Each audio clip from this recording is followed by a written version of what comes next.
ಹರೇ ಶ್ರೀಕೃಷ್ಣ. ಶ್ರೀಮದ್ ಭಗವದ್ಗೀತೆ ಅಧ್ಯಾಯ 15 ಶ್ಲೋಕ 4. ತತಃ ಪದಂ ತತ್ಪರಿಮಾರ್ಗಿತವ್ಯಂ ಯಸ್ಮಿನ್ ಗತಾ ನ ನಿವರ್ತಂತಿ ಭೂಯಃ ತಮೇವ ಚಾದ್ಯಂ ಪುರುಷಂ ಪ್ರಪದ್ಯೆ ಯತಃ ಪ್ರವೃತ್ತಿಃ ಪ್ರಸೃತಾ ಪುರಾಣಿ. ಈ ಶ್ಲೋಕದ ಭಾವಾರ್ಥ: ಈ ಸಂಬಂಧದಲ್ಲಿ ಅಸಂಗ ಎನ್ನುವ ಪದವು ಬಹುಮುಖ್ಯವಾದದ್ದು.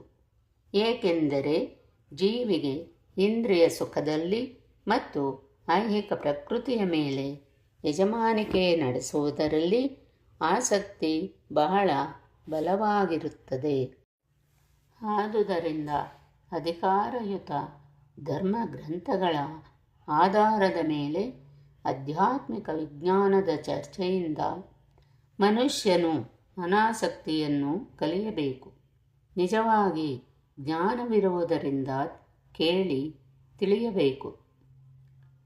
ಭಕ್ತರ ಸಹವಾಸದಲ್ಲಿ ನಡೆಯುವ ಇಂತಹ ಚರ್ಚೆಯಿಂದ ಮನುಷ್ಯನು ದೇವೋತ್ತಮ ಪರಮ ಪುರುಷನ ಬಳಿಗೆ ಬರುತ್ತಾನೆ. ಅನಂತರ ಮನುಷ್ಯನು ಮಾಡಬೇಕಾದ ಮೊದಲ ಕೆಲಸ ಅವನಿಗೆ ಶರಣಾಗುವುದು. ಮನುಷ್ಯನು ಒಮ್ಮೆ ಹೋದರೆ ಮತ್ತೆ ಈ ಮಿಥ್ಯಾ ಪ್ರತಿಬಿಂಬದ ಮರಕ್ಕೆ ಹಿಂದಿರುಗದೆ ಇರುವಂತಹ ಸ್ಥಳವಿದೆ. ಅದರ ವರ್ಣನೆಯನ್ನು ಇಲ್ಲಿ ಕೊಟ್ಟಿದೆ. ಪ್ರತಿಯೊಂದು ವಸ್ತು ಯಾವ ಮೂಲ ಬೇರಿನಿಂದ ಮೂಡಿ ಬಂದಿದೆಯೋ ಆ ಮೂಲ ಬೇರು ದೇವೋತ್ತಮ ಪರಮ ಪುರುಷನಾದ ಕೃಷ್ಣ.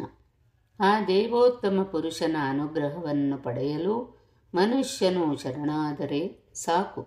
ಇದು ಶ್ರವಣ, ಕೀರ್ತನ ಮುಂತಾದವುಗಳಿಂದ ಭಕ್ತಿ ಸೇವೆಯನ್ನು ಮಾಡುವುದರ ಫಲ.